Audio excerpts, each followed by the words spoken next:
le voyez tous? Juste mettre des pouces ou ouvrir vos micros, c'est assez chill. Oui. Ok, super, top, merci. Alors, on va commencer du coup juste par revoir la base de la base. Donc déjà, le propre même de la comptabilité, on a des actifs, c'est toujours égaux à des passifs, plus des capitaux propres. Ça vous permettra de toujours vérifier, on va revenir sur les règles. Oui, voilà, et comme a dit Julia, le PowerPoint sera aussi partagé dans le groupe et sur le site juste après. Et les vidéos aussi, normalement, sur YouTube. On vous donnera tout ça plus tard. Du coup, comme je disais, il y a toujours la règle de base. Hein. Les actifs, on est en débit plus, crédit moins. Passif, débit moins, crédit plus. Et ensuite, dans les capitaux propres, où on a les capitales sociales qui regroupent les primes d'émission et les actions propres. Du coup, hop, ça c'est vraiment avec les résultats non distribués. C'est vraiment la base de la base. Du coup, là, petit rappel sur les capitaux propres. Donc, on a le capital social, comme je viens de le dire, qui est avec la prime d'émission et les actions propres. De nouveau, toujours débit négatif, crédit positif. Et après, on a les résultats non distribués qu'on retrouve, dans lequel on a une première partie qui sont les dividendes, qu'on va toujours déduire, qui sont du coup en débit pour ceux qui font les comptes montés. Et ensuite, on a les résultats nets qui, eux, donnent justement des bénéfices nets ou non, ça dépend. On peut aussi avoir des pertes avec les produits moins les charges, mais généralement toujours en bénéfice. Les produits, attention, c'est toujours moins et en débit et crédit plus. Du coup, on a CP plus. Par contre, les charges... on est en débit plus et en crédit moins. Après, on ne l'a pas dit, mais si jamais vous avez une question sur la théorie directement, vous pouvez nous la demander. Par contre, toutes les questions sur les exercices, etc., n'hésitez pas à nous les demander plutôt à la fin. C'est un truc qui n'est pas clair dans la théorie, n'hésitez pas. Donc voilà, là, c'est les deux choses toujours à vérifier pendant les examens. C'est vraiment, comme on a dit, la base de la base, mais passif plus les capitaux propres, ça doit être égal à votre actif. Si ça ne marche pas, c'est que vous avez fait une faute, il y a un problème. La même chose, un des autres principes fondamentaux, c'est la partie double.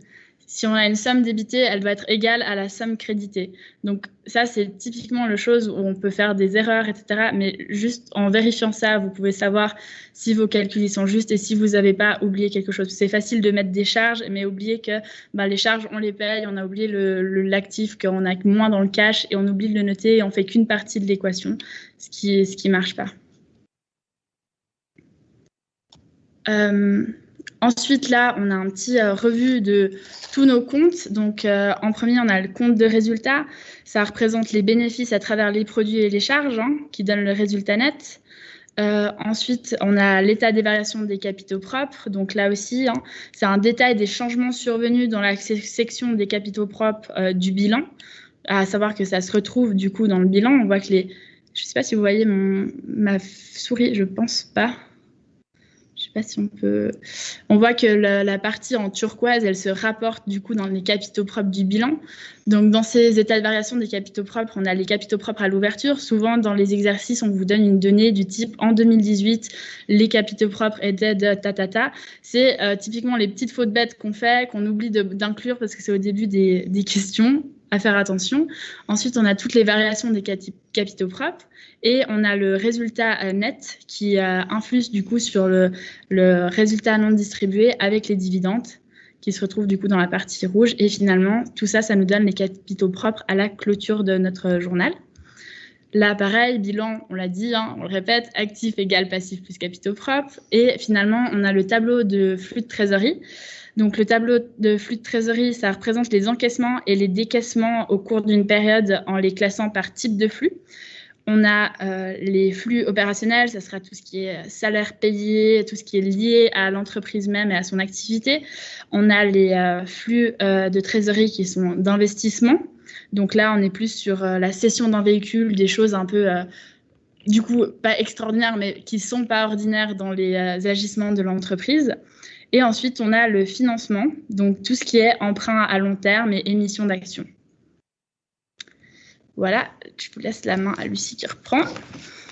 Oui, alors en rapport avec la précédente slide, du coup le flux de trésorerie, on va l'étudier au chapitre 12, mais moi je voulais revenir sur les capitaux propres pour comment trouver les capitaux propres. Donc voilà, ça c'est les formules. Il faut bien faire attention donc que le résultat net et les dividendes déclarés influencent le résultat non distribué. Pour ce qui est des autres variations des capitaux propres, c'est une variation, par exemple, lors de l'émission d'actions ou le rachat d'actions propres. Voilà, c'était juste un petit rappel et on va continuer. Alors, ça, c'est du vocabulaire.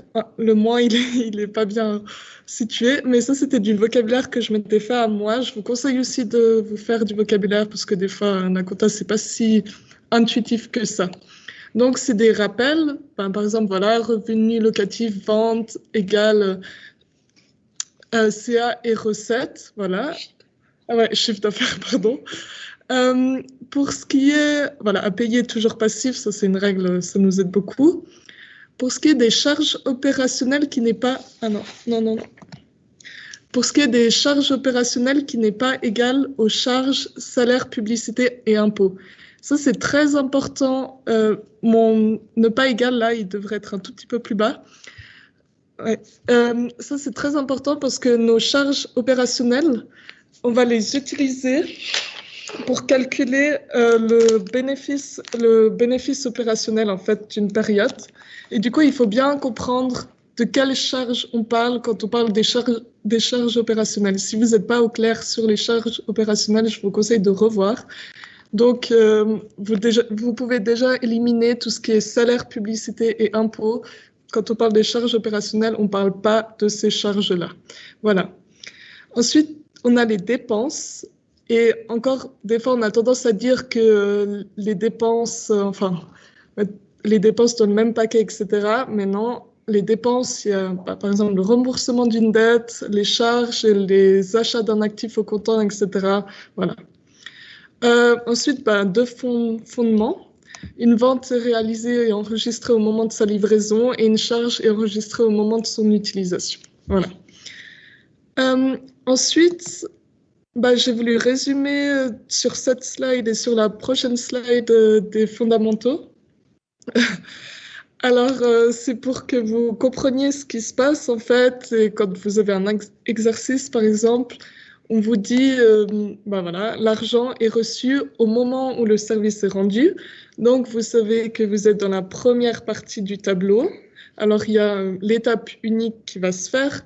Donc, la trésorerie active plus va augmenter. On aura aussi, comme on rend un service, on aura les produits qui vont augmenter et donc les capitaux propres. Après, il y a une autre situation, l'argent reçu avant que l'entreprise ait rendu le service. Donc là, on peut voir que voilà, la trésorerie, elle augmente et les produits différés. Donc nous, on doit des produits à nos clients. Donc le compte de passif va augmenter. Attendez, voilà. Et ensuite, en étape 2, au moment où on va rendre le service ou livrer la marchandise, il faudra bien faire les régulations.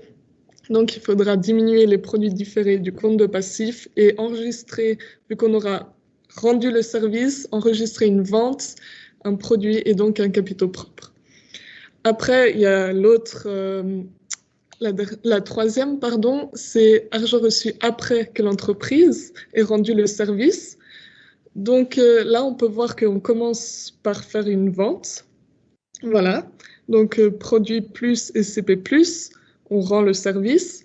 Mais aussi, les créances clients. Les clients, ils nous doivent de l'argent. Donc, alors, notre compte d'actifs créances clients, il va augmenter. Et au moment où ces derniers nous donneront cet argent, on pourra déduire, on pourra... Voilà. On pourra créditer la créance client et on pourra débiter la trésorerie. Oui. Et ensuite, pour les charges, c'est le même principe. Donc, vous avez les 3 cas, au moment, avant et après.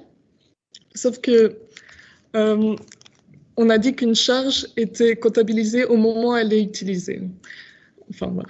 Du coup, voilà, l'étape unique, pareil, on paye la charge au moment où on l'utilise, donc la trésorerie, on la crédite, et la charge, on débite et on diminue les capitaux propres. Ensuite, argent versé avant l'utilisation de la charge.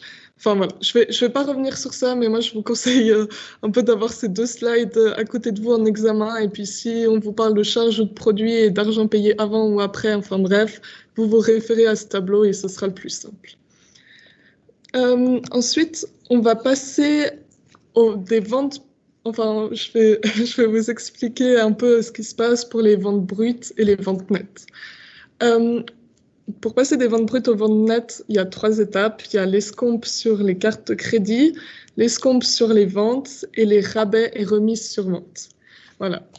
Moi, je vais vous expliquer en particulier les rabais et remises sur vente. Et l'escompte et remises, vous pouvez trouver dans le cours, c'est les plus faciles. Voilà. Par exemple, l'escompte, réduction accordée en cas de règlement au comptoir rapide. Si vous avez versé l'argent 5 jours, on va dire que vous avez 5 jours pour verser l'argent et là, vous recevrez une escompte. Et si vous payez l'argent à 8 jours, vous ne recevrez pas d'escompte, par exemple. Et remise, voilà, en fonction des quantités achetées. Mais ça, vraiment, voilà, revoyez le cours. Ensuite, pour ce qui est rabais et remise sur vente. Ça, c'est un peu plus, pas compliqué, mais on va voir ensemble.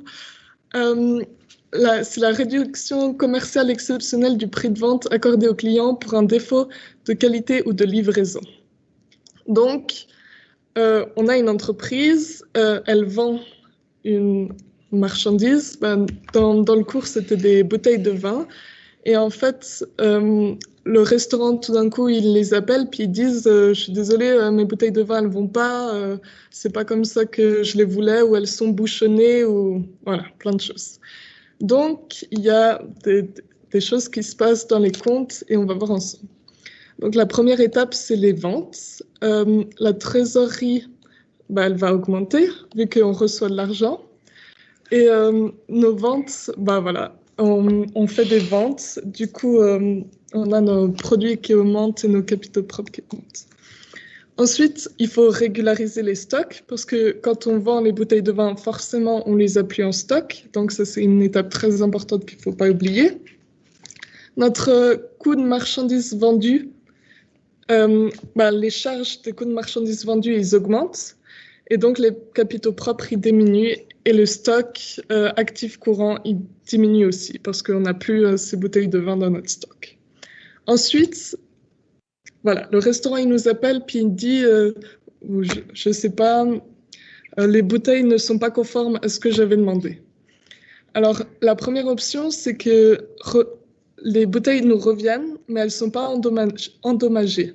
En gros, que le client a un peu fait du leurre ou que... Les retours, souvent, c'est plutôt la faute du vendeur. En fait, c'est soit que c'est endommagé, soit que la livraison est en retard, soit il y a une faute de livraison en soi. Mais du coup, dans les retours bien non endommagés, ce qu'il faut comprendre, c'est qu'on va devoir rembourser le client parce qu'on lui rend sa marchandise. Et du coup, c'est pour ça qu'on a des produits plus CP-, un compte inversé. Mais par contre, il y a une deuxième étape qu'il faut prendre en compte, c'est que le stock, on va devoir le remettre. Si nos bouteilles de champagne qu'on a amenées au client, il nous les renvoie et qu'elles sont toujours en état, on va les remettre dans le stock. Du coup, là, on a un actif plus. Et par contre, on a un coût de la marchandise vendue qui diminue parce qu'on a eu moins de charges. Du coup, nos CP+. Et puis, tu veux que je fasse le dernier ? Vas-y. Okay. Et du coup, pour la dernière option, c'est qu'on a un retour. Typiquement, les bouteilles de champagne, je sais pas, il y a un problème, tous les bouchons, ils ont pété avant même qu'elles arrivent. Du coup, les bouteilles sont endommagées. Du coup, on va rembourser notre client. Donc, on va avoir un actif courant négatif dans la trésorerie. Et on aura justement ce fameux rabais qui va venir sur nos capitaux propres parce qu'il faut dire qu'on a une perte avec les produits qui sont positifs. Mais vu que nos bouteilles seront endommagées, on ne va pas les remettre dans le stock. Donc là, par rapport à ça, on n'a plus besoin de régulariser le stock. Par contre, il faut qu'on régularise nos capitaux propres. Voilà. Et si vous avez des questions sur quoi que ce soit, n'hésitez pas directement sur la théorie.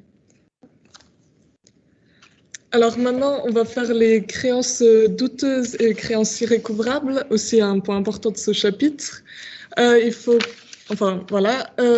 vous informe du petit code couleur de cette slide du PowerPoint, par exemple, vous voyez que les créances clients sont en bleu clair et à la troisième étape, on peut voir aussi les créances clients en bleu clair. Donc, c'est un peu pour que vous repériez et compreniez bien tout ce qui se passe. Alors, première chose, on vend à crédit quelque chose. Donc, on enregistre une vente, mais les clients ne nous ont pas payé à l'heure actuelle, alors on enregistre aussi une créance client, actif courant plus. Voilà. Et deuxième étape, on pense que nos clients ne vont pas nous rembourser. Donc, on doit créer une provision pour se dire, OK, si les clients ne nous remboursent effectivement pas, nous, on a une réserve pour donc fournir, pour pouvoir gérer le fait que les clients ne nous ont pas remboursés. C'est ce qui se passe. Donc, c'est des créances douteuses. Alors, il faut augmenter les charges pour les créances douteuses. Donc, charge plus CP moins. Compte de sens contraire, mais voilà. Et ensuite, on a nos prévisions pour créances douteuses. Donc, la prévision pour créances douteuses, c'est un compte de sens contraire, XAC+, donc actif courant plus, sens contraire. Lui, il augmente. Et forcément, l'argent, on va le chercher de l'actif courant. Donc, l'actif courant, comme c'est un compte de sens contraire, vous voyez les effets sur l'actif courant. Donc, première chose, ça augmente. Notre petite bourse d'argent, elle augmente. Voilà. Et ensuite, la troisième étape, c'est effectivement, maintenant on est sûr à 100% que les clients, ils vont pas nous rembourser. Donc, il faut utiliser la provision qu'on a fait à l'étape 2. Voilà. Et maintenant, on va aller chercher l'argent dans cette provision. Donc, vous voyez X à XAC moins. Enfin voilà, on va chercher l'argent. Et donc, on remet dans nos actifs courants AC+. Et nos créances clients, on va les enlever parce qu'en fait, on est sûr maintenant qu'ils ne vont pas nous rembourser. Donc, ça ne sert à rien de garder des créances clients pour des choses qui ne vont jamais être remboursées. Et donc, c'est pour ça que notre bourse, elle diminue. Ouais. C'est bon pour les créances douteuses? Je peux juste rajouter quelque chose? Ok, à un moment, et c'est fort possible qu'on vous le demande dans l'examen, on va vous parler d'estimation de créances douteuses. Oui, Jacob. tu veux parler? Non, je pose ma question après. Ok, alors je finis juste ça. On n'a pas fait de slide là-dessus, mais je voulais juste revenir dessus parce que j'ai relu mes cours comme tout le monde et j'ai bien fait ma petite note que ça serait probablement aux examens vu le discours du professeur. Donc l'estimation des créances douteuses, c'est la méthode du pourcentage de vente à crédit. C'est-à-dire que dans l'exercice de nouveau, si vous voulez, si vous préférez, je peux vous l'écrire directement dans le... Je vais l'écrire dès que Lucie reprend la main, je vous écrirai la formule. Mais on a donc la méthode du pourcentage de vente à crédit, c'est qu'on a un total de vente à crédit. Donc on va dire 2018, on a fait pour 100 000 de vente à crédit. Et on va vous dire qu'un certain pourcentage de ces ventes, par exemple 2% de ces ventes, on pense qu'elles sont douteuses. C'est super simple. Pour savoir l'estimation des créances douteuses, on prend le total des ventes de crédit fois le nombre de pourcents qui sont douteux. Mais c'est des fois des petits trucs bêtes comme ça qu'on ne pense pas. Et justement, après, donc, les charges pour les créances douteuses, on aura un compte pour constater que la perte de valeur, ça sera le compte de charge dans l'état des résultats. Et ensuite, on aura la provision pour les créances douteuses, du coup, qui va se rajouter. Donc, c'est le compte, justement, de sens contraire ou qui sera lié au compte client. Et du coup, on a un compte de correction dans le bilan. Autre chose aussi à savoir et qui se retrouve dans vos slides, c'est qu'on a des créances douteuses qui sont chronologiques. Et là, pareil, c'est toujours la même règle. On vous dit qu'en 2018, non, je crois que c'est même par client, il me semble, il y a un certain pourcentage qui s'accumule, etc. Et plus le temps passe, plus il y a de chances que les clients passent pas et on vous demande simplement des fois le total. Donc, c'était juste les deux petites choses qu'on n'a pas mis sur les créances douteuses que je vous ai expliqué là. Vas-y, Jacob, c'est à toi. Oui, excuse-moi, Lucie, j'ai juste pas la charge pour créance douteuse. Tu peux répéter ce que c'est? Pourquoi on la met? Oui. Je n'ai pas écouté. Désolé. Non, pas de souci. Alors, ouais, vas-y. La charge pour créance douteuse, en fait, si tu veux, tu penses que potentiellement ton client ne va pas payer. Du coup, tu es là, mais il faut que je mette à jour, etc. Et je vois qu'il y a 2% des personnes qui vont potentiellement pas payer. Je pense que ces clients ne vont pas payer. Et en gros, cette charge pour créance douteuse, c'est le compte pour constater la perte de valeur. En gros, tu te rends compte que tes clients, ça va perdre de la valeur. Donc, toi, tu vas perdre quelque chose parce qu'ils ne vont jamais te payer. Donc, tu prépares la perte. Et du coup, ça devient une charge dans l'état des résultats après. Et c'est le même montant, du coup, que la prévision, en fait. C'est ce que tu vas perdre, c'est ce que tu mets de côté aussi. Exactement. Ok, top. Merci beaucoup. Je dis pas de bêtises. Oui, exact, c'est ça. Merci. Ouais, ok. Ok. Donc, on passe à la slide suivante. Ça, c'est le stock. C'est aussi avec l'inflation. Enfin, ouais, je vais un peu vous résumer ce qui se passe ici. Donc, c'est pour calculer en fait le coût de la marchandise vendue, le stock d'ouverture plus l'achat de la période moins le solde de clôture. Il faut savoir que notre stock, la valeur de notre stock n'est pas fixe en fonction de l'inflation, etc. Et en fait, il existe 4 méthodes. Donc, pour calculer la valeur de notre stock. La première, c'est l'identification spécifique, les biens chers et uniques, les grands crus, les tableaux, etc. Ça, c'est vraiment il y a comme si vous voulez un numéro à chaque article de notre stock où c'est vraiment très spécifique. Ensuite, il y a le coût unitaire moyen pondéré. Alors là, on a notre stock total. Peu importe si on a acheté, par exemple, je sais pas, cette bouteille de coca à 2 francs et puis la deuxième bouteille de coca, 10 jours plus tard, on l'a achetée à 5 francs. Et on fait la moyenne de ces deux et ça nous fait le coût unitaire moyen pondéré. Il y a la formule. Ensuite, il y a les deux méthodes un peu plus compliquées, on va dire, moins intuitives. C'est le FIFO, donc first in, first out. Comme on a vu en cuisine en AP, c'est la majorité des entreprises, etc. Et il faut bien comprendre que c'est ce que fait la plupart des entreprises en période d'inflation.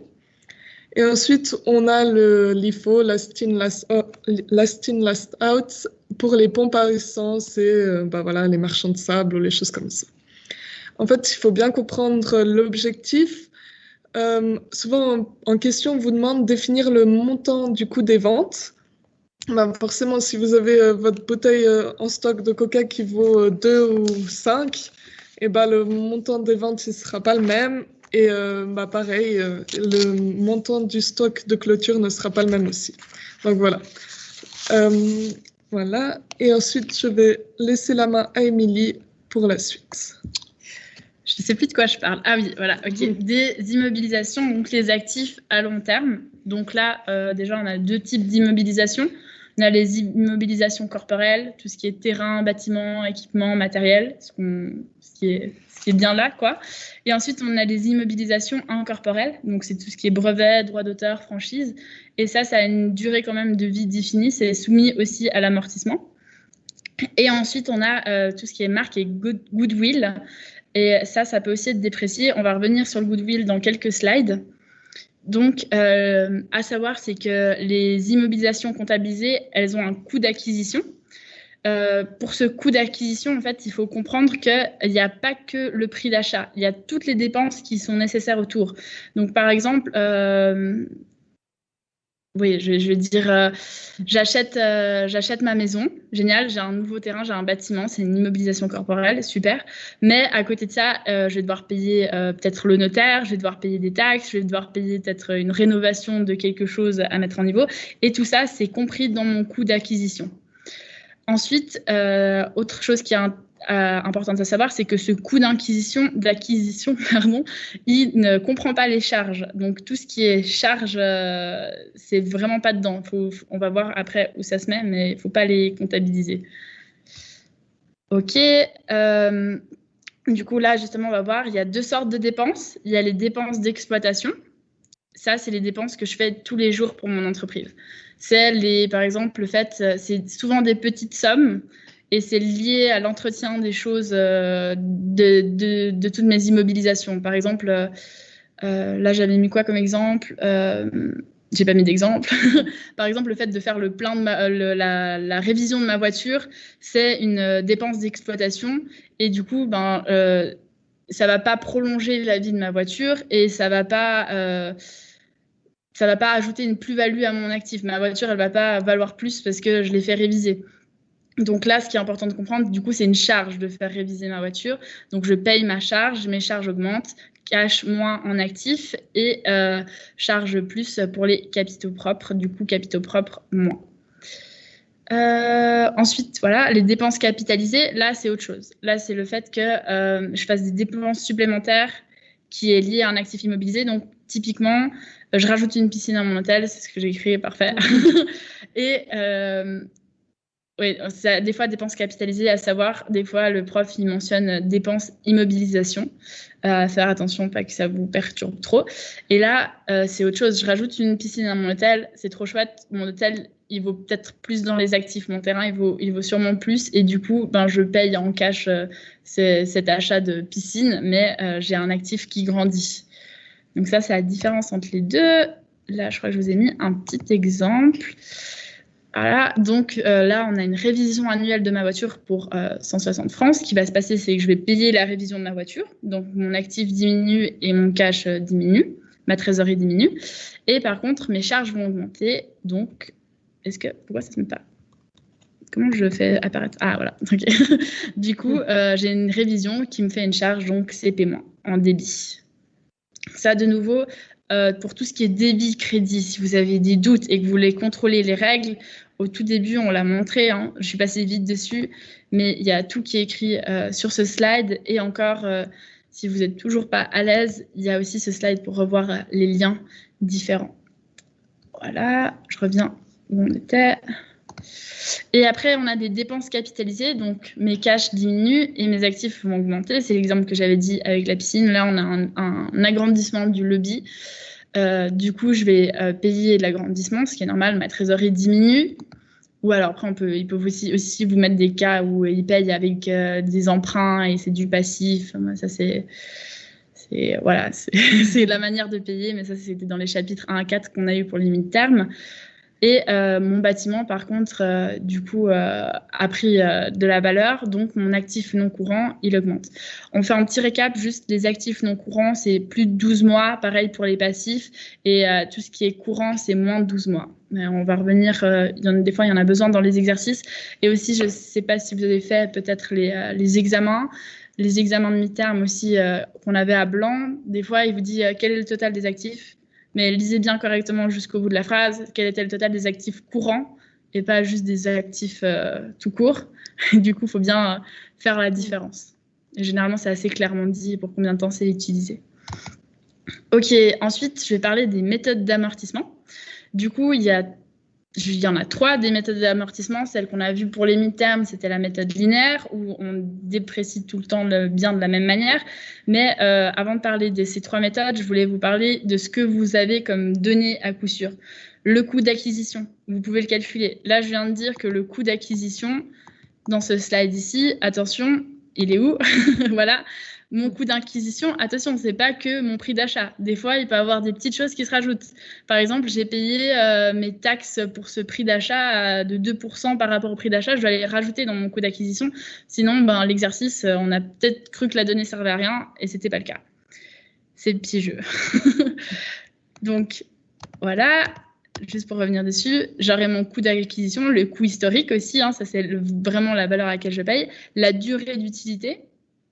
Donc, mon estimation par exemple, ma voiture, je peux l'utiliser 10 ans, je ne sais pas, voilà.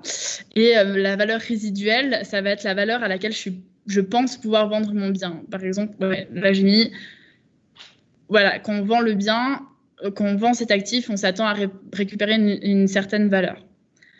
Donc là, on va revoir l'amortissement linéaire. Assez simple, comme j'ai dit, ça se diminue toujours de manière uniforme sur toute la durée de vie. C'est assez basique, c'est ce qu'on a vu au départ. Donc, c'est le coût historique. Là, avant, le coût historique, c'était aussi qu'une seule valeur. Maintenant, attention. Hein. Et moins la valeur résiduelle sur la durée de vie en année ou en mois, ça dépend. Si c'est en mois, attention, du coup, amortissement pour le mois et pas annuel. Ça, bonne nouvelle. Normalement, il n'y a pas à l'examen, de ce que j'ai compris. J'ai parlé avec différentes sections anglaises. Peut-être qu'il nous l'a aussi dit en cours, je me souviens plus trop. Mais à ce que j'ai compris, ça, il n'y aura pas dans l'examen. Donc, tant mieux. Mais on va quand même vite venir dessus parce que mieux vaut avoir vu que juste passer à autre chose. Donc, l'amortissement, c'est basé sur la durée de vie d'utilité estimée. Et en fait, si on vous dit qu'il y a un changement des estimations, il va falloir toujours prendre le changement à la date dit. Donc, des fois, il faut faire des petits calculs parce qu'on vous dit ça a perdu de temps en 2 mois. Du coup, OK, ma valeur résiduelle, ma valeur nette comptable à ce mois-là, en mars, quand je vais vouloir calculer mon amortissement, il vaut ça et pas autre chose. Donc là, il faut juste reprendre par rapport à la date du changement. J'ai pas d'exercice concret, mais c'est assez logique en soi. Il faut juste faire attention. Mais c'est assez simple et de toute manière, comme j'ai dit, normalement, ça, on peut dire ciao, mais c'est toujours intéressant de savoir. Pareil, on reprend toujours à la date du changement. Donc, toutes les valeurs sont reprises à la date du changement. Ensuite, on a les amortissements selon les unités de production. Donc, c'est l'hypothèse que l'actif est utilisé de manière variable et proportionnelle à la production. Typiquement, l'exercice des voitures. Et probable, je pense, bien apprendre ça, bien savoir votre slide. Donc, c'est assez simple. Premièrement, on calcule l'amortissement par unité. Donc, j'ai mon coût d'acquisition. De nouveau, comme j'ai dit, si je dois payer avec une voiture, ça ne marche pas trop, mais si j'ai dû changer les phares et que ça faisait partie de mon coût d'acquisition, ne pas oublier de le prendre. Moins la valeur résiduelle, c'est la valeur à laquelle je vais vendre mon véhicule, sur le total d'unités d'œuvre prévues. Qu'est-ce que c'est? Ça veue dire que quand j'ai acheté ma voiture, on m'a dit, je suis trop désolée, je suis trop nulle pour les estimations, mais on m'a dit, elle peut rouler encore 100 000 km. Je ne sais pas du tout si c'est plausible ou pas, mais voilà, du coup, on doit diviser par le total d'unités qu'elle peut œuvrer. Donc, ça veut dire, par exemple, si on prend une machine à café, ouais, votre machine à café, elle est trop bien, et elle peut me faire jusqu'à 10 000 cafés avant qu'elle soit morte. Ok, super. Donc ça, c'est mon total d'unités d'œuvre prévues. Et ça va permettre de me calculer mon amortissement par unité. Typiquement, avec la voiture, ça va être là, genre chaque kilomètre, ça me coûte ça comme amortissement. Ou pour le café, chaque fois que je veux un café, ça me coûte ça comme amortissement sur ma machine. Et là, à l'étape 10, on va vous demander de calculer l'amortissement de l'exercice. On va vous dire un truc du style en 2018, j'ai roulé 10 000 km. En 2019, pas 10 000 km, mais genre 1500 km. En 2019, j'en ai roulé 500. Et du coup, mon amortissement par unité, donc c'était le prix par kilomètre, je vais le faire fois le nombre de kilomètres, super logique. Du coup, j'obtiendrai ma charge d'amortissement pour la période donnée. Là aussi, attention, si c'est des périodes sur plusieurs mois, mais je crois qu'on n'a pas trop eu ça.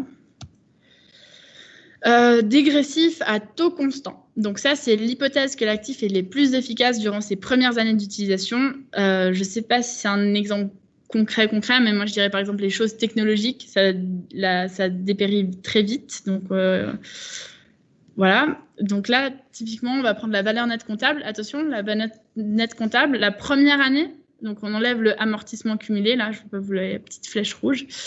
Mon coût, ça va être mon coût d'acquisition. Donc, mon téléphone Huawei, je l'ai acheté 900 francs. C'est mon premier coût d'acquisition. Et la première année, je ne vais pas enlever l'amortissement cumulé. C'est la première... Enfin, avant la fin de ma première fermeture de compte, je n'aurais pas encore enlevé l'amortissement cumulé.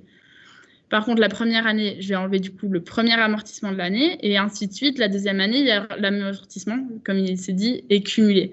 Dégressif à taux double, c'est le fait que justement, ça soit sur 2. Et du coup, durée d'utilité totale, mon téléphone, je peux l'utiliser 8 ans. Et là, du coup, de nouveau, on a la charge annuelle d'amortissement.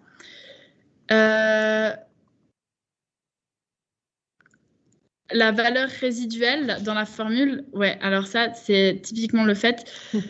Dans l'exercice, on va vous dire ma valeur résiduelle de mon téléphone, c'était 100 francs.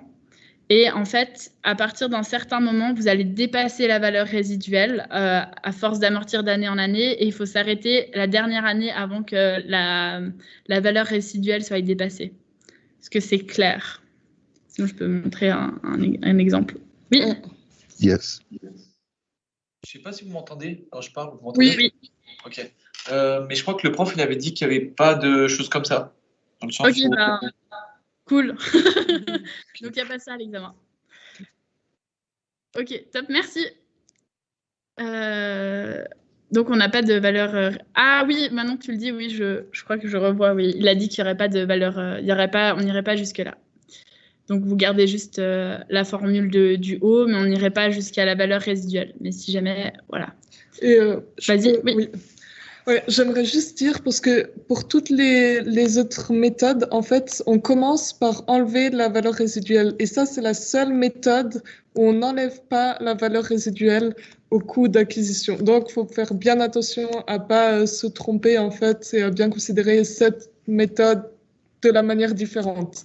Donc, si vous avez coût d'acquisition à 100, vous ne commencez pas par enlever 100. Ok, c'est la seule méthode, voilà. Ok. Top. Du coup, le prochain. Merci Jacob. La comptabilisation des cessions d'actifs. Ok, donc là, on va parler, ça peut être des cessions, comme on a dit, qui étaient volontaires, on fait une vente, un échange, une mise à la caisse, mais aussi c'est par exemple quand d'un coup mon bien il a brûlé, il y a eu un incendie, une inondation, des choses comme ça, et que du coup, j'ai une cession sur mes actifs. Alors, là, c'est pas très compliqué, je vous ai mis les étapes. Pour l'enregistrement, en fait, ce qu'il va falloir, c'est comparer l'argent reçu avec la valeur nette comptable, afin de savoir si on a fait une perte ou un gain. C'est ça, souvent les questions, c'est toujours est-ce qu'on a fait une perte, est-ce qu'on a fait un gain, de combien, machin. On veut savoir si nos actifs d'avant, ils ont diminué ou augmenté. Donc la première chose qu'on va faire, c'est calculer l'amortissement cumulé, comme on l'a montré avant. Et ensuite, on va calculer la valeur nette comptable. Donc, c'est toujours l'acquisition ou l'amortissement. Après, là, ça dépendra de votre bien et de ce qui s'est passé. Et ensuite, ce qu'on va faire, c'est qu'on va faire l'argent reçu. Donc, combien on a reçu pour notre actif, moins la valeur nette comptable. Combien est-ce que cet actif, il nous valait à nous qu'on l'a... Ouais, c'est notre valeur à nous nette comptable. Et si le cash est plus grand que la valeur nette comptable, on a fait un gain, ce qui est logique. Si elle est inférieure, par contre, si le cash est inférieur à la valeur nette comptable, là, on a fait une perte. Et si c'est égal, il n'y a ni perte ni gain. Ok. Maintenant, le goodwill, ça, c'est quand une entreprise, elle rachète une autre entreprise. Et c'est un montant qui consiste en la différence entre la valeur payée pour l'acquisition et la valeur réelle des actifs nets. C'est un petit peu la même chose, sauf que les goodwill, c'est... acquis, c'est un actif incorporel, c'est ce que j'ai montré du coup juste ici. Typiquement, les marques, le goodwill, c'est ce qu'on a dit qui peut être déprécié. Et je reviens sur mon slide. Du coup, voilà, donc c'est vraiment quelque chose qui est acquis. Et ensuite, le goodwill, lui, il n'est pas amorti. On n'amortit pas un goodwill, s'il vous plaît. Genre, faites super attention. Et je vais vous mettre la formule, du coup, juste après. Oups, pourquoi je ne me met pas? Ah, voilà. Donc, on a le prix d'acquisition. Et là, on prend le total de nos actifs. On fait la somme dans la parenthèse des totals des actifs. On prend le total des passifs. On fait la somme des totals des passifs. Enfin, on le met dans la parenthèse. On enlève tous les actifs de mon prix d'acquisition et on rajoute tous les passifs. C'est vraiment simple, c'est pas compliqué et je pense que c'est bien noté quelque part pour l'examen aussi. Oui, Noah. Ouais, juste, moi, cette formule dans le cours, je crois qu'elle était notée différemment. C'était pas le prix d'acquisition moins l'actif, mais en gros moins les passifs. Donc, on fait l'actif moins les passifs et le prix d'acquisition moins ce qu'on a obtenu avant. Attends, je vérifie juste. En tout cas, c'est ce que je faisais, la manière dont je faisais et ça fonctionnait. Et du coup, c'est pour ça que peut-être c'est une autre manière de faire, mais. Je regarde juste, si tu me laisses 2 secondes. Je crois que Noé, il a raison. J'ai peut-être mal transcrit mon truc. Ouais. Ah oui, non, t'as raison, c'est les actifs moins les passifs et en plus, ouais, j'ai fait une faute dans mon slide. Attends, reviens. Mais je crois que c'est juste une autre manière de le dire. Mais c'est avec les parenthèses, en fait. C'est une histoire de parenthèses aussi. Regarde, les parenthèses, on aurait pu enlever les 2 parenthèses du milieu. Du coup, ça fait moins Ouais, tout ce qui est entre la parenthèse. En gros, ouais, il n'y a plus- pas de. J'ai mis des parenthèses entre eux, ouais. Il n'y a pas de parenthèse entre actif et total. Du coup, c'est le total plus. Ça me paraît. Non, c'est les actifs moins les passifs et tout ça moins le prix d'acquisition. Ouais, du coup, ouais, c'est ça, prix d'acquisition, moins Je les me actifs. dans le... ouais, Nathan l'a réécrit. Du coup, oui, c'est Moins le prix du actif, deal moins dette. moins, entre parenthèses, actif moins les dettes, Ah, donc ok. le passif. Je suis Ouais. désolée. Bon, moi aussi, je me suis trompée, donc on va modifier ça et voilà. On va Mais- rechanger sur le Aussi, slide. du coup, j'ai juste une question par rapport à ça. J'ai vu que dans un examen blanc, il y a la question du quelle entreprise comptabilise un goodwill. Est-ce que c'est l'entreprise qui se fait racheter ou c'est l'entreprise qui rachète? Parce que du coup, moi, c'est assez. Puis dans le cours, ça, il nous le dit pas. Il y a juste une question. C'est pas clair. Je pense que c'est l'entreprise qui. rachète. Pardon. Vas-y, ouais, c'est bon. Je Vas-y. voulais dire exactement la même chose. Parce Ouais, que. alors, Et it makes sense. Et c'est logique parce que du coup, celle qui se fait racheter, elle existe. Enfin, elle est rachetée, quoi. Du coup, il n'y a que le bilan de la nouvelle, en fait. Ben, exact. c'est ce qui me semblait aussi logique, mais du coup, dans l'examen, je crois que c'était l'inverse. C'était l'entreprise qui se faisait racheter qu'enregistrait un goodwill. Enfin, j'ai pas envie de mettre des Alors, bouts à- attends, on va revenir sur la définition même, comme ça on va percer le secret à jour. Donc, quand une entreprise rachète une autre entreprise, le montant qui consiste en la différence positive entre la valeur payée pour l'acquisition et la valeur réelle des actifs nets est appelé goodwill. Donc, la différence positive entre les valeurs payées, du coup, ce qui est positif, c'est pour quelle entreprise? Bah, c'est positif pour l'entreprise qui a été rachetée. Du Moi, c'est coup, c'est l'entreprise qui a été rachetée qui comptabilise. Bah, Mais en fait, le goodwill, c'est quelque chose qu'elle va devoir acheter aussi. Donc, c'est une valeur de l'entreprise de départ. Donc, par exemple, la marque, et quand elle va racheter, elle va acheter plus parce que c'est une marque importante. Du coup, ouais, en fait, si tu regardes dans les exercices qu'on a fait, par exemple, là, j'en ai un sur chapitre, du coup, il y a les goodwill au slide 60. On dit l'entreprise Bocaos a récemment fait l'acquisition de l'entreprise Trax. Et la question à la fin, c'est quel est le montant du goodwill dans le bilan Bocaos pour l'acquisition de Trax. Donc, c'est l'entreprise qui achète, qui fait le goodwill et qui a, du coup, un prix en goodwill. Ok, bah du coup, là, je l'ai sous les yeux, dans la question d'examen, c'est l'inverse. Donc, je sais pas si. Tu arrives à faire un screen. et l'envoyer sur le chat. Ouais, Mais j'ai ça, pas. c'est vraiment du français, pour le coup, un peu mal tourné de comptabilité. Et moi, il me semble aussi que dans l'exemple qu'il donnait en cours, quand il parlait de ça, il parlait de Christie's et LVMH, que du coup, Christie's a été racheté par LVMH, et du coup, c'était dans le bilan de LVMH, et il me semblait bien que quelqu'un avait posé cette question aussi. Il avait dit que du coup, le bilan de Christie's n'existait plus, vu qu'il faisait partie du bilan oui, de... ouais, moi, c'est comme Ouais. ça que je comprends Il me aussi. semble aussi, il me semble. Je sais pas. Donc, vous pourrez voir que j'ai fait faux, et puis bah, c'est celle que j'ai pas cochée, la question C, je crois. Non. Laquelle des propositions suivantes sont correctes? Et- En vendant un actif immobilisé. Attends, t'as dit que c'est toute La chose. D, la D. La D, ok. Toute chose étant égale par ailleurs, plus le prix de l'acquisition d'une société est élevé, plus le goodwill lié à cette acquisition sera élevé. Une entreprise qui se fait racheter pourra, sous certaines conditions, enregistrer un goodwill dans ses comptes à la suite de son rachat. Et du coup, ça, je l'ai pas coché parce que moi, je pensais que c'était l'entreprise qui rachetait, mais dans la réponse, ça dit que c'est juste. Donc voilà, c'était juste pour vous dire. C'est étrange. Alors moi, après on reste des élèves, hein, on n'est pas Monsieur Perrier. Oui. Dans la manière dont je comprends dont la question pour moi, elle me pose problème aussi, comme pour à toi. Je ne sais pas si quelqu'un d'autre a la réponse, mais ça peut être intéressant peut-être de la mettre sur le forum pour Monsieur Perrier, parce que je ne veux pas dire de bêtises, mais je le comprends pas comme ça. Mais moi, peut-être. Attends, peut-être que Lucie a une piste. Ce que je comprends en tout cas dans cette question, donc une entreprise qui se fait racheter pourra sous certaines conditions enregistrer un goodwill dans ses comptes. Donc une entreprise de bas étage qui se fait racheter pour LVMH, comme elle va prendre la marque de LVMH, bah, ses produits de bas étage, ils vont avoir un goodwill plus grand. Donc, enfin. Ah, donc du point de vue vraiment, ok. Bon, après, c'est pas grave, on a encore des cours de compta qu'on peut demander demain. Bah, ça, donc, si vous voulez avancer, il n'y a pas de souci. Hein. Je vais pas arrêter tout le monde. Non, mais j'ose juste rajouter quelque chose. Moi, je pense que Lucie, tu as raison. Du coup, vu qu'elle est rachetée, c'est dans son bilan, mais ça va être le bilan de la nouvelle, en fait. Vu que ça va être les mêmes points. En fait, je sais pas. Ouais, pour moi, le problème, c'est que le fait que l'entreprise ne devrait plus exister et qu'on dit que c'est quand même elle qui gagne. Après, si c'est l'entreprise qui a été rachetée, qui fait partie de la nouvelle entreprise, la phrase joue. Mais après, pour moi, on ne dit pas l'entreprise rachetée si elle n'existe plus. Elle fait partie de l'autre entreprise. Ensuite, à voir avec Monsieur Perrier, mais là, pour le coup, je pense que c'est un peu du français.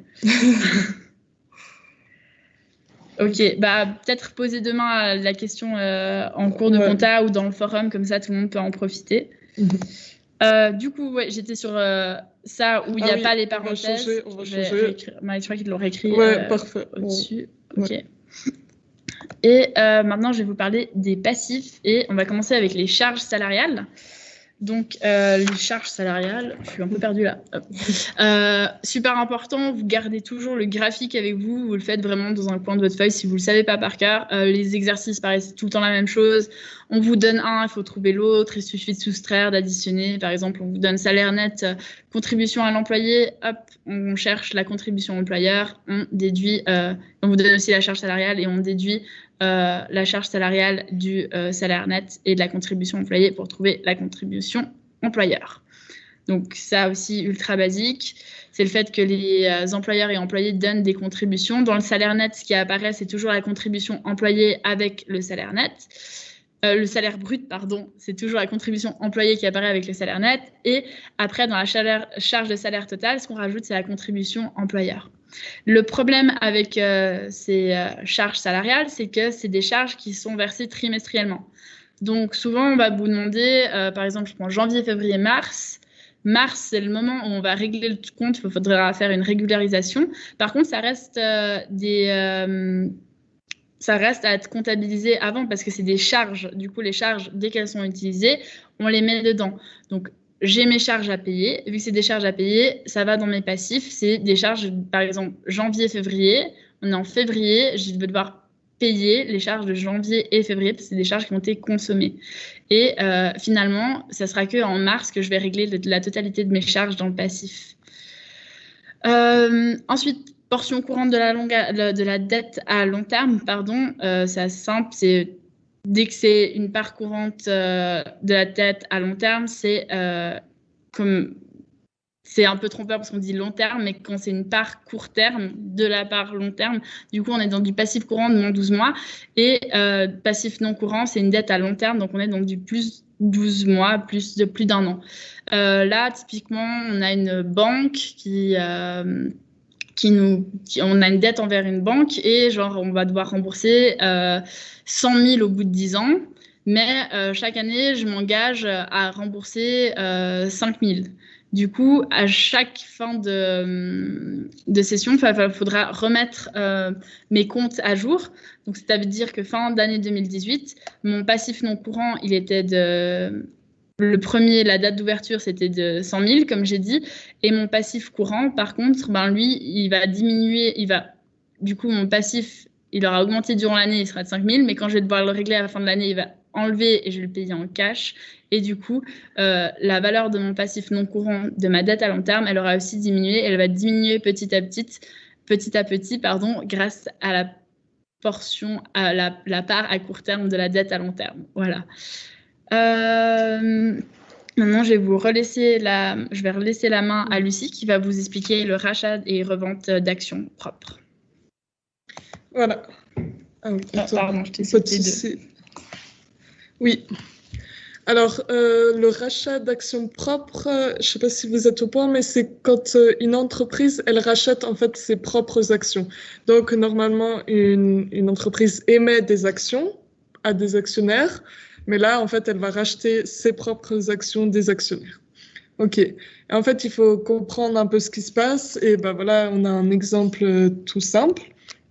Donc, normalement, quand une entreprise, elle émet des actions, ses capitaux propres, ils augmentent. Sauf que ici, vu qu'elle rachète les actions qu'elle a émises, les capitaux propres, ils vont diminuer. Mais on a aussi un compte de sens contraire parce que ces actions, elles disparaissent pas. Donc, c'est les actions propres de l'entreprise et c'est pour ça qu'on a un compte de sens contraire XCP+. Voilà. Et ensuite, la trésorerie, forcément, vu qu'elle rachète des actions, eh ben, elle va payer monétaire. Voilà. Donc, c'est ça. Et ensuite, l'entreprise, elle peut revendre les actions qu'elle a rachetées. Alors, qu'est-ce qui se passe? Ici, on peut... Ah, pardon, je n'ai pas précisé, mais avant, elle avait racheté ses actions à 20 € par action. Et ici, elle va les revendre à 30 € par action. Donc, on peut déjà voir qu'il y aura un bénéfice. Donc, qu'est-ce qu'on fait? On prend... Ici, elle revend 10 000 actions. Elle les revend à 10 000 fois 30. Enfin, voilà. Donc, son actif courant, sa trésorerie augmente. Ensuite, ses actions propres, donc le sens contraire d'actions propres, il diminue. Et comme elle réémet des actions en circulation, les capitaux propres, ils augmentent. Voilà. Et en fait, là, c'est les règles. En fait, il faut multiplier par le prix de rachat initial, donc ici 20. Et ensuite, voilà. Et il y aura une prime d'émission, donc ce sera le bénéfice que l'entreprise elle va faire grâce à ça. Donc c'est la plus-value, voilà, 10 000 fois 10, voilà. Et c'était pour vous rappeler ce que c'était. Ensuite, on continue. On a ce qu'on appelle le dividende en action. Donc ça génère aucune valeur ni pour l'actionnaire ni pour l'entreprise. Généralement, quand on paye des dividendes aux actionnaires, on les paye en cash. Sauf que là, on va les payer en actions. Donc, il n'y aura pas de valeur monétaire qui sera donnée aux actionnaires. Le montant total des capitaux propres, il ne varie pas. Et voilà, d'un point de vue comptable, on voit un changement de montant au niveau des résultats non distribués vers le capital social et ou la prime d'émission. Ouais, ça, c'est des règles vraiment qu'il faut comprendre et savoir. OK. Ensuite, le fractionnement d'actions. Ça, c'est encore quelque chose de différent. Et je vais vous l'expliquer après avec l'exemple. Donc, pareil, ça ne génère aucune valeur ni pour l'actionnaire ni pour l'entreprise. Et au niveau de l'entreprise, le nombre d'actions en circulation augmente. Sauf que le nominal par action, il diminue. Et du coup, ce qui fait que le capital social ne varie pas.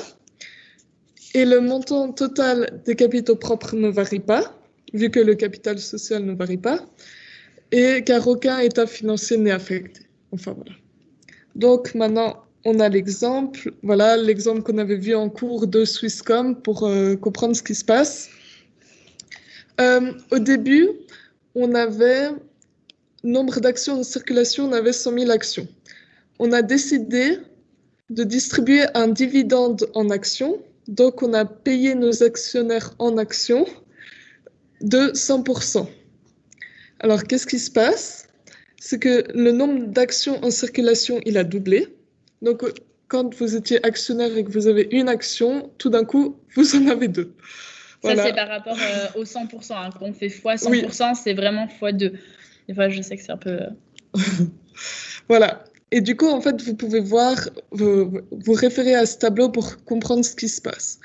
Donc, le capital social, la valeur nominale, elle va aussi augmenter. Donc, on va passer de 700 000 à 1 million... 1 400 000, voilà. Et ensuite, ce qui va, par contre, se varier, c'est le résultat non distribué. Donc ça va être diminué de 700 000. Donc, ce qu'il faut comprendre, c'est que avant, vous aviez une action et le résultat non distribué, enfin voilà, vous receviez pour une action. Sauf que maintenant, le résultat, vous receviez pour une action, Mais maintenant, vu que vous avez deux actions, c'est normal que le résultat non distribué, il soit 2 fois moins grand. Et voilà, c'est ça qu'on... Ouais, je ne sais pas si vous avez compris, mais c'est ça qu'on explique Oui, en gros, ici. le R&D, il diminue. Par contre, le nombre d'actions, il double. Et le capital social, il double aussi. Et du coup, en fait, ça compense le R&D, ce qui fait vraiment qu'il n'y a pas de changement dans le total des capitaux propres. Et ça, retenez-le, s'il vous plaît. Maintenant, je vais vous parler des actions préférentielles. Des petites choses à savoir un peu théorique. Il n'y a pas de droit de vote. Il y a un taux fixe en dividende, c'est souvent exprimé en pourcent de la valeur nominale, en taux pardon de la valeur nominale, pourcentage pareil. Propriété des dividendes courantes, c'est que la dividende des actionnaires préférentiels doit être payée avant ceux des actionnaires ordinaires et qu'il y a les dividendes cumulatifs du coup, donc toute dividende qui n'a pas été payée dans les années précédentes, c'est des dividendes arriérés. Elles vont se rajouter plus l'année en cours. Là, je vous ai mis la formule. Donc, c'est le taux fois la valeur nominale fois le nombre d'actions propres fois le nombre d'années arriérées plus 1, pas oublier. Et ensuite, si c'est non cumulatif, pareil, sauf que du coup, on ne prend pas le nombre d'années arriérées. Et maintenant, on a une petite question pour vous. Et je pense qu'à 99%, ça fait partie des 11 questions qu'on aura à l'examen de compta. Hop. Je sais pas si vous voulez réfléchir un petit peu. Est-ce que genre la réponse là pour tout le monde c'est déjà clair? Personne qui. Vas-y Jacob. Julia, c'est bon. Je suis pas sûr, mais du coup ça change rien. Exactement. Et ça, j'ai vraiment vu à la manière dont le prof a insisté, je mettrais presque ma main à couper, je vais pas le faire parce que c'est pas bien, mais que c'est fait partie une des questions qui aura fortement potentiellement à l'examen. Et ça, c'est facile de vous faire déjà un point en plus quand on vous demandera à choix multiples quelles sont les actions sur les capitaux propres. Oui. Oui, et juste du coup, donc ça c'est vrai, il n'y a pas du tout de changement par rapport au capitaux propres. Au total, ouais. Il y a quelque chose que le prof il aime bien faire, c'est demander par rapport au capital social. Et ça, justement, capital social, il augmente. Oui. Justement, le capital social, parce que tu as les primes d'émission, etc. dedans. Ouais, c'est ça. Là, on revient ici. Capital de social, dedans, on a les primes d'émission.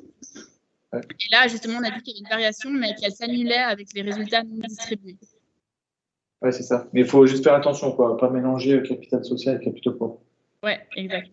Les capitales sociales, je rappelle, hein, vraiment, c'est ultra basique, mais faites-vous ce graphe sur une feuille, ça vous coûte rien, ça vous donne tous les débits, crédits, ça vous permet de vérifier justement les règles, de savoir si passif égale passif plus capitaux propres est égal actif, ça vous permet aussi de regarder, vérifier la partie double, si les sommes créditées sont égales aux sommes débitées.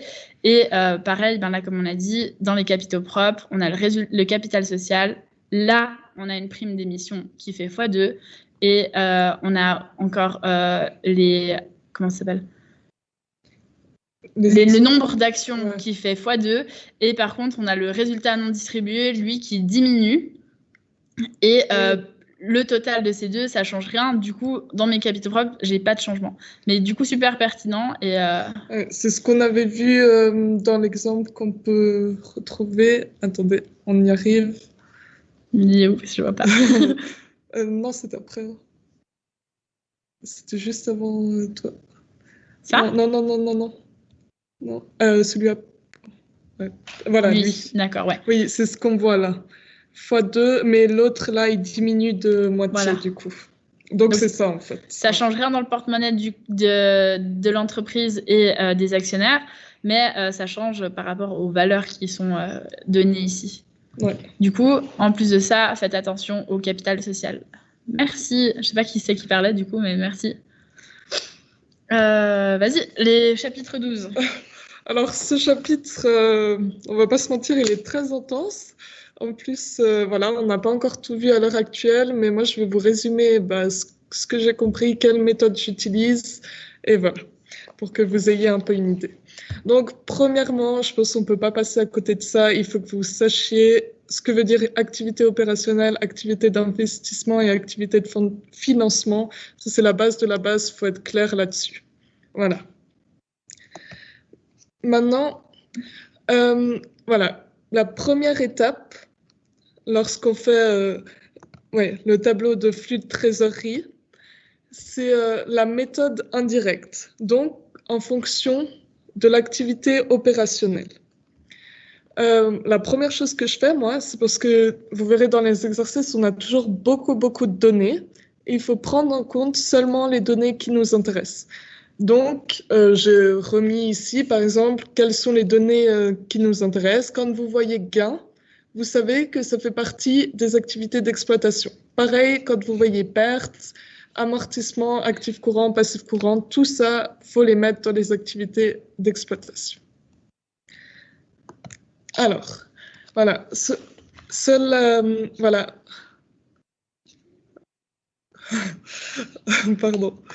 Seule la section activité opérationnelle a une méthode indirecte. On verra que les activités d'investissement et de financement ont une méthode, directe, du coup, et activité opérationnelle indirecte. Donc, on commence. La première chose à faire, c'est faire plus les pertes et moins les gains. Voilà, vous voyez pertes, il y a le chiffre à côté et vous faites plus les pertes et moins les gains. OK. Maintenant, ça se corse un peu plus pour, par exemple, l'amortissement et ou la dépréciation. Donc, le but est de calculer l'amortissement des équipements qui sont toujours en stock et ceux qui ont été vendus au cours de la période. Parce que, en fait, on doit faire plus l'amortissement, sauf que comme vous avez vendu des équipements au cours de la période, vous ne les avez plus, mais il faut quand même calculer l'amortissement de ces équipements. Donc, pour ça, je vous ai résumé en fait les étapes. La première chose, c'est le coût historique des unités vendues. Voilà.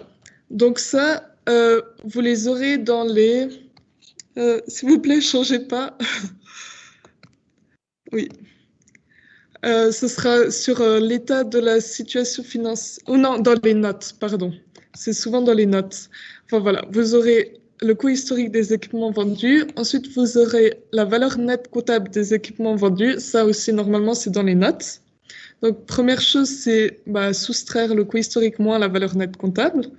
Donc, c'est l'amortissement cumulé des équipements vendus. Première chose. Ensuite, vous aurez additionner l'amortissement cumulé des équipements toujours en stock. Donc ça, normalement, vous avez l'amortissement cumulé de 2009, par exemple. Vous avez l'amortissement cumulé de 2010. Donc ça sera votre amortissement cumulé de la période. Et ensuite, il faut additionner les deux amortissements cumulés. Et voilà, vous avez la charge d'amortissement cumulé des équipements vendus et en stock.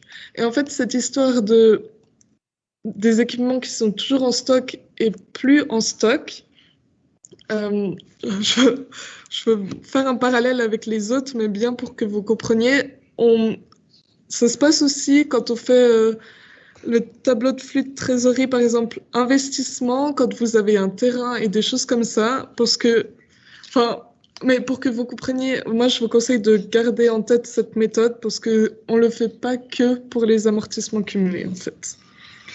Donc ensuite, on revient ici. Donc on a fait la deuxième étape, amortissement et ou dépréciation. Et la troisième étape, c'est la variation des actifs et passifs courants.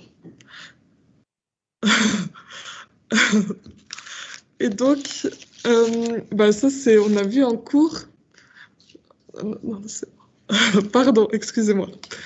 Donc ici, on a vu en cours que, variation d'une année à l'autre, ça augmente. Par exemple, quand les actifs courants, ils augmentent, ça, il ne faut pas oublier, vous gardez ça à côté de vous. Il faut faire, non, s'il vous plaît, il faut faire moins les actifs courants. Et quand les variations d'une année à l'autre diminuent, il faut faire plus les actifs courants. Et par contre, pour les passifs courants, attention, ça, il ne faut pas changer. Donc voilà. Et pour continuer, les sections investissement et financement utilisent la méthode directe. Donc là, je vais vous récapituler ce que c'est la méthode indirecte. La méthode indirecte, on part du résultat net et on fait les changements qu'on a vus ici pour trouver notre flux de trésorerie pour les activités opérationnelles. Maintenant, pour les sections investissement et financement, c'est uniquement une méthode directe. Entre guillemets, on part de rien, mais on regarde ce qui est écrit dans les notes. Voilà. Donc, c'est ça, comprendre grâce aux notes quelles transactions ont été effectuées pendant la période et comparer et analyser ces transactions au compte de résultats et état de la situation financière pour déterminer le flux de trésorerie. Oui, Alix. Oui, hello. En fait, moi, je t'avoue que ce chapitre, j'ai grave de la peine. Oui. Et du coup, la méthode que tu as mis pour l'amortissement, je voulais voir si c'était vraiment utile justement dans la partie achat d'équipement, enfin, ce que tu es en train d'expliquer. Est-ce que vraiment, avec cette méthode, je peux enfin trouver les résultats parce que je galère vraiment? Attendez, je pense qu'on peut prendre un exemple. Est-ce que tu veux le premier exercice? Ouais, on peut prendre... essayer de faire ensemble le premier exercice. C'était quoi, le presque en vacances, là? Ouais, presque en vacances.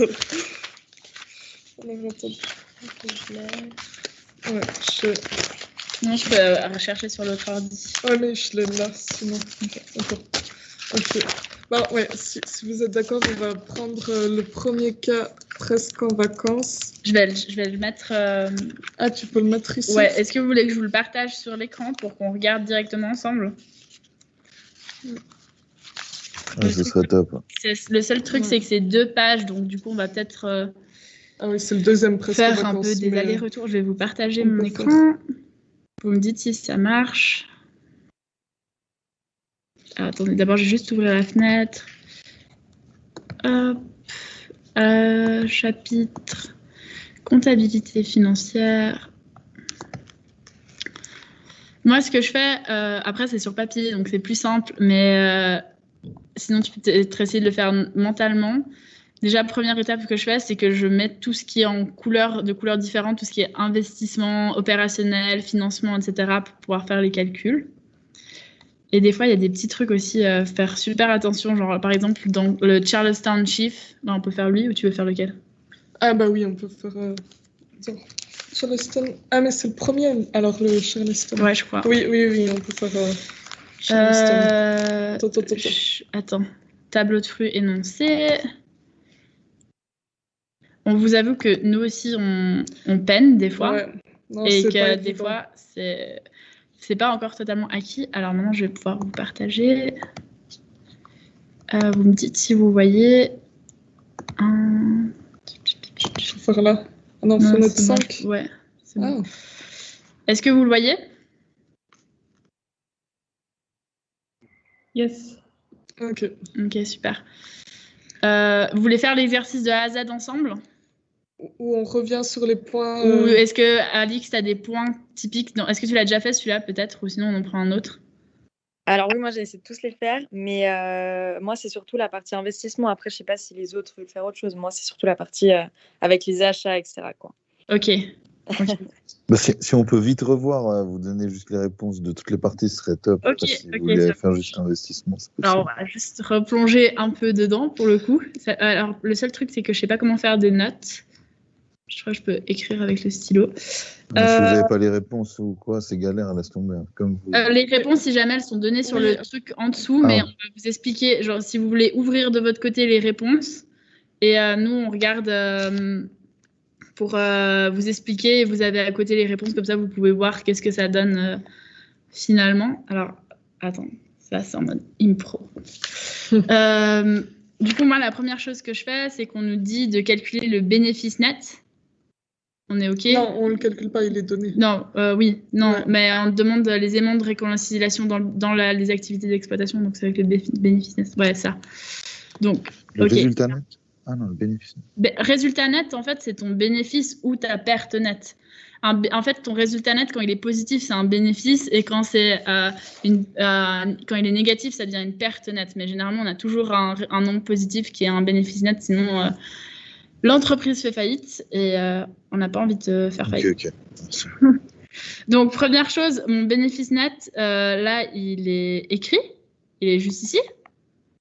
Ouais, ça c'est Donc, je le reprends. Je vais essayer d'écrire. Je suis avec ma souris, donc il faudra être indulgent. 1145.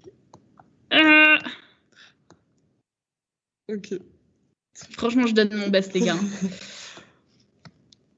C'est un plus, purée. Ok, je sais pas comment ils font les profs. Je pense qu'ils ont un stylet. Ensuite, ce que je fais, en fait, c'est que je vais regarder tout ce qui est opérationnel. Donc, moi, ce que j'avais fait, il me semble... On commence pas par perte et gain? Oui, tu peux. Bah oui, on peut faire les pertes et les gains. Ouais. Du coup, le petit tableau à savoir vraiment qu'on a mis avant, c'est qu'il y a les... Ah, mais c'est trop galère, je peux même pas écrire avec les... Je vais essayer de vous le faire, genre, super vite. Mais c'est le tableau que Lucie a mis avant. Là, il y a les passifs. Putain. Je vais pas dire de gros mots, après je suis sur YouTube. Hop. On fait un document Word, je pense pas que... Ah ouais. Ah bah je peux utiliser le tableau également, mais j'ai pas de stylo. Je vais essayer de chercher un stylo et pour l'instant Lucie vous explique. Le tableau, tu dis quel tableau? Le tableau derrière, ouais.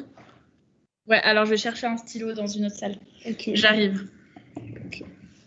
Mais du coup, Lucie va commencer à vous expliquer et moi, je fais sous peu. Ouais. Mais du coup, là, ça partage plus... Mince, je suis où, là? Ça partage plus du tout... En fait, ça partage que la page. Et si tu veux revenir sur PowerPoint, c'est juste là. Vous, le PowerPoint, vous le voyez toujours? Non, on voit que votre page, là. Ah, on peut pas faire la vidéo en même temps. Bah, sinon, tu fais le PowerPoint depuis ta session, Lucie. Ah, attends. Genre là, je me connecte sur Teams. Oui, tu te connectes sur Teams et tu partages. Comme ça, on a deux trucs. Ok. Attends, je vais vite chercher un stylo. Ouais, ça marche. Ok.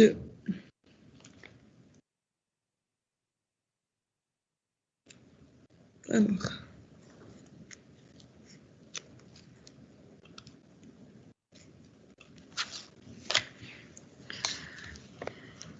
Donc là, vous voyez le PowerPoint, on est d'accord? C'est ça, ouais. Ouais, ok. Donc, ah oui, il faut que je partage...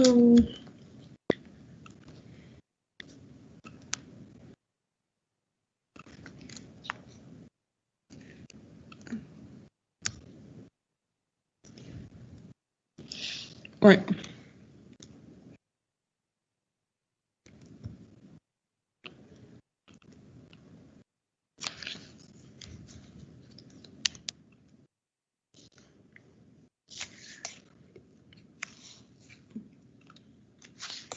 Et ici, on peut retourner sur...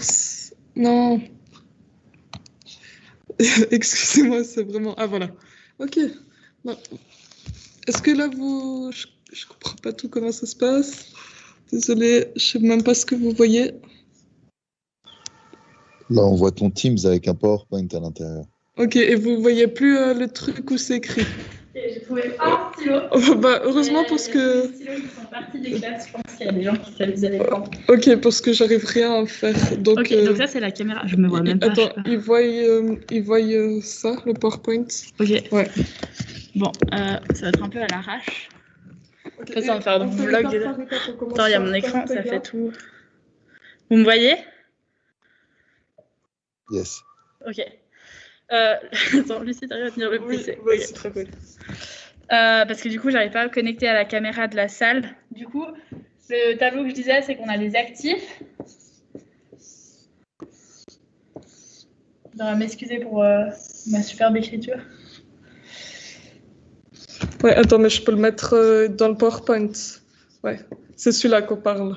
C'est bon, on a bon. les... Ouais, mais c'est juste que du coup, si on montre le tableau, il faut pouvoir... Si on veut montrer. Donc là, ça augmente. Quand mon actif, quand ma variation... Je peux me permettre un truc? Oui.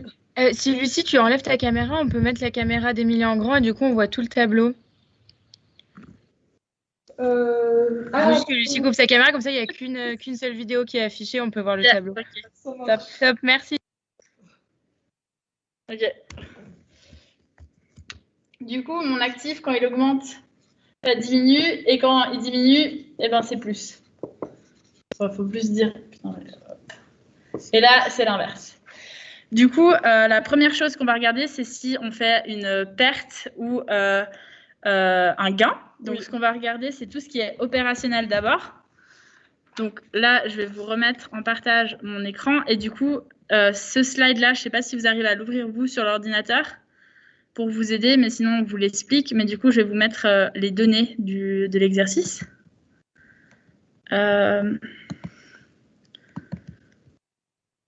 Hop.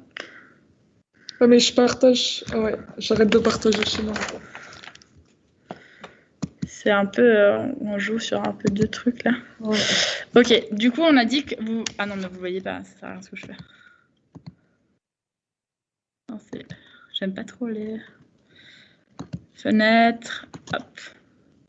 Là, c'est bon, vous voyez la théorie? Yes. Ok.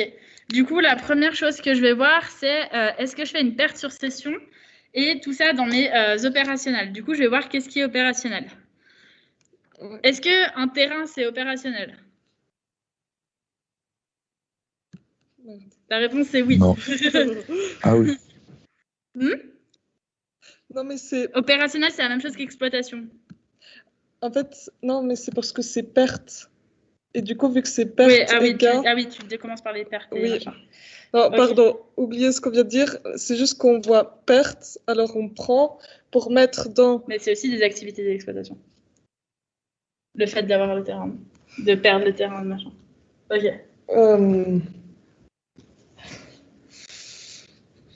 Ok. Explique, Lucie. Du coup, la première chose qu'on va faire, comme a dit Lucie, on va mettre les pertes et les gains. Donc là, ce qu'on voit, c'est qu'on a une perte sur cession de terrain qui est à 67. On sait que le terrain, c'est un actif. Il diminue. Du coup, ce que je vais regarder, c'est hop. Là, je ne sais pas si tu ne montres pas, Lucie. Non, ça c'est pas pour perte. Oui, faut... Du coup, perte, c'est plus. Si, non, ça c'est actif courant et passif courant. Ah oui, putain. Et ensuite, on a les gains. On a un gain là sur cession d'équipement à 45. Donc, moins les gains. Et on a dit, donc ça c'est la première étape, les gains c'est sur cession d'équipement. Mais je ne sais pas si tu vois ce que j'écris là. Non, je pense pas. Je vais mettre tout là. Et du coup... les gains c'est moins. Les gains, ouais. On est sur un négatif. Ensuite, l'autre chose que je vais voir, c'est mes amortissements. Mais c'est sur combien ça varie. Donc, attends. Là, il faut faire attention, c'est que les années, elles sont inversées.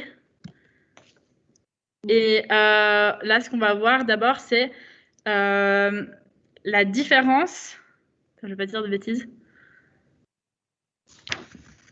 Ça, c'est genre la différence sur mon truc. Là. Je ne peux pas les embrouiller. Amortissement. Oui, l'amortissement, mais c'est la différence de l'année à cette année-là. Du coup, amortissement, c'est CR. Attends. Je ne vais pas dire de conneries. Mais je ne suis pas sûre que ce soit bien qu'on fasse ça maintenant. Attends. Je veux juste pas dire de bêtises. Et même pour nous, c'est un peu chaud.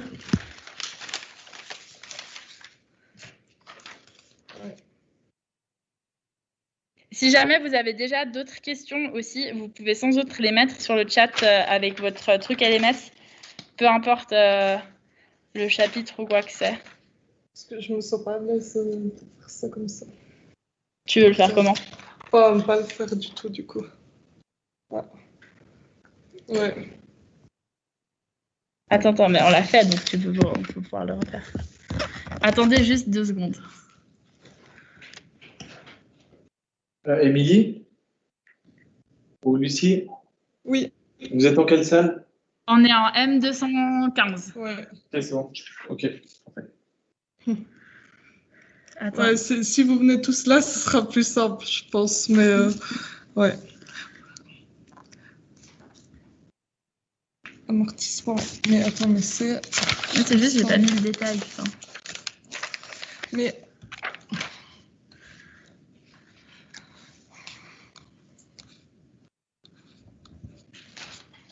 Ouais. Mais c'est juste la différence entre 2016 et 2017, non? Oui, ici c'est donné. Dans la correction, ils disent que c'est donné. Je pense qu'on peut que parler des calculs, entre guillemets. Pas de tout ce qui est donné. Tu veux pas. Ouais, du coup, on fait pas l'exercice de A à Z, tu veux pas? Non? Ok. Est-ce que vous voulez du coup. Toi, tu veux faire quoi? Parce que la question d'Alix, c'était sur le financement ou l'investissement? L'investissement. Non, mais je suis pas assez à l'aise de faire ça comme ça. Ouais. Je me sens pas, Émilie. Ok. Peut-être que si vous venez dans la salle, on peut essayer de faire les exercices ensemble, mais là, comme ça, vous expliquer à distance, je suis désolée, mais je me sens pas de vous. Je suis pas à 100% à l'aise, du coup, je veux pas vous dire de bêtises, etc. Ouais. Alors voilà. Donc, est-ce que vous avez des questions sur d'autres, peut-être, chapitres, ou alors des questions très spécifiques sur ces tableaux de flux de trésorerie, mais du coup, pas accès aujourd'hui, oui, mais du coup, on fait pas l'exercice en entier. Enfin, ouais, voilà, des choses comme ça.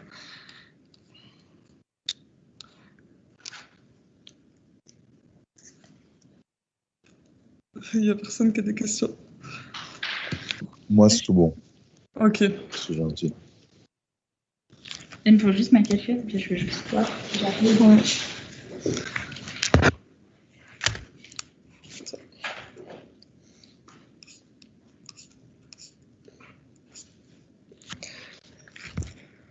Est-ce qu'on termine? Ouais. Parce que, oui, si vous avez des questions sur les quiz. Moi, ce que je peux proposer de faire, c'est à ceux qui sont potentiellement intéressés, c'est juste que, pareil pour moi, j'ai tout fait mon développement, mais à l'arrache. Et j'ai peur de dire des bêtises aussi. Je me sens confortable, mais des fois, ça m'arrive de faire des bêtises. Ce que je peux vous proposer, si le développement il n'est pas assez clair dans les développements de Monsieur Perrier, c'est que je peux vous envoyer à ceux qui sont intéressés, vous m'écrivez un email et je vous envoie mon développement total, genre vraiment de A à Z avec toutes les étapes et pourquoi avec les justifications en phrases. J'ai ça à la maison, là je l'ai